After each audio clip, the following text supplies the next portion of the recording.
پوتین бердимуҳаммадови хурдро сарфароз гардонид.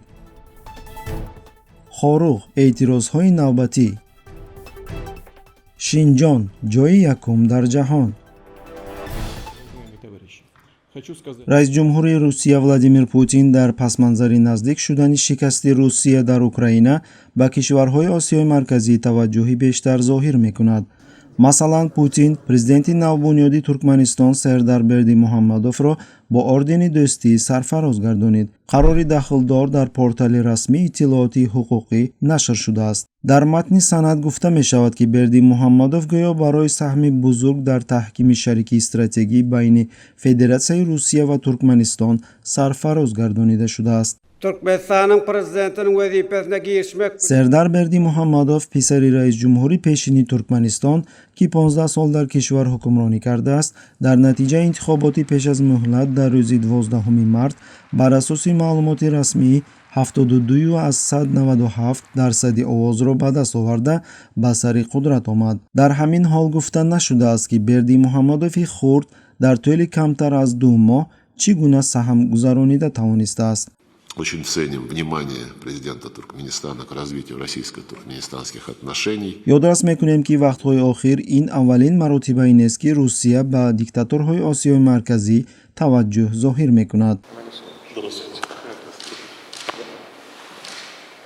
рӯзи гузашта дар мулоқот бо Раҳмон дар Москва ғайриинтизор Путин аз андешаи раис ҷумҳури Тоҷикистон нигарон шуд.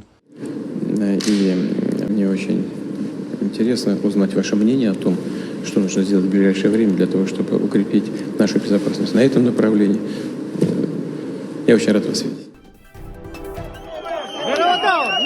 рӯзи 14 май дар шаҳри Хоруғи вилояти мухтори Кӯҳистони Бадахшон садҳо нафар сокинон эътироз карда истеъфои раиси вилоят Алишер Мирзонабод ва раиси шаҳри Хоруғ Ризо Назарзодаро талаб карданд. ба гузориши хабаргузори Central Asia Media, бо истинод ба Бадахшон, онҳо ҳамчунин барканор кардани тамоми постгоҳҳо дар Хоруғ ва қатъи таъқиби сокинони Бадахшонро талаб карданд.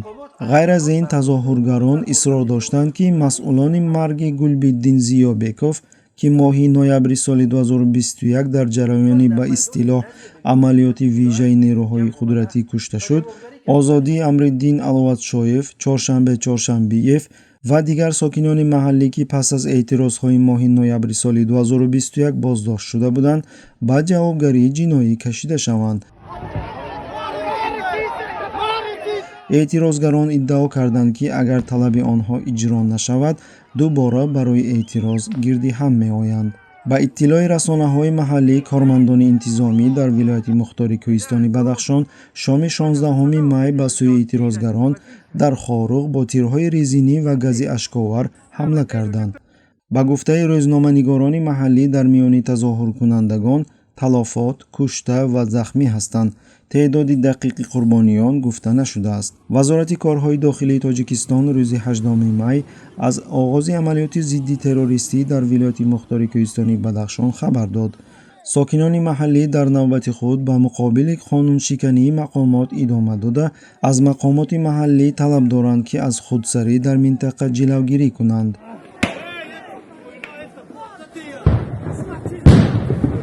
кормандои мақомоти ҳифзи ҳуқуқа ҷароҳат расонданд.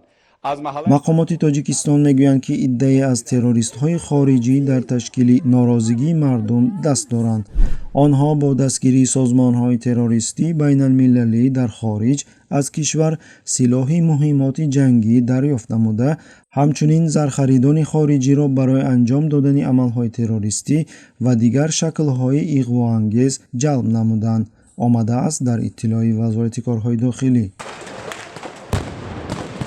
қобили зикр аст, ки дар ҷараёни тазоҳуроти мардумии моҳи январ дар Қазоқистон низ режими Токаев иддао карда буд, ки дар ташкили гирдиҳамоии террористони хориҷӣ даст доранд. Данные террористические банды являются, по сути дела, международными. Они прошли серьезную подготовку за рубежом, и их нападение на Казахстан можно рассматривать и нужно рассматривать как акт агрессии. хабаргузории Associated Press бо истинод ба ифшои ҳукумати маҳаллӣ гузориш дод, ки тақрибан аз ҳар 25 нафар дар деҳоти конешеҳри вилояти Шинҷони Чин бо иттиҳоми марбут ба терроризм ё ифротгароӣ зиндонӣ шуданд. аз рӯи ин маълумотҳо шумораи маҳбусон ба сари аҳолӣ дар ин минтақа дар ҷаҳон баландтарин аст, менависад Радиои Озодӣ бо истинод ба АП. дар ин рӯйхат, ки аз ҷониби АП дастрас ва қисман тасдиқ шудааст, номи беш аз 10,000 уйғур зикр шудааст, ки танҳо дар як вилояти Шинҷони ҷанубии кишвар зиндонӣ шуданд.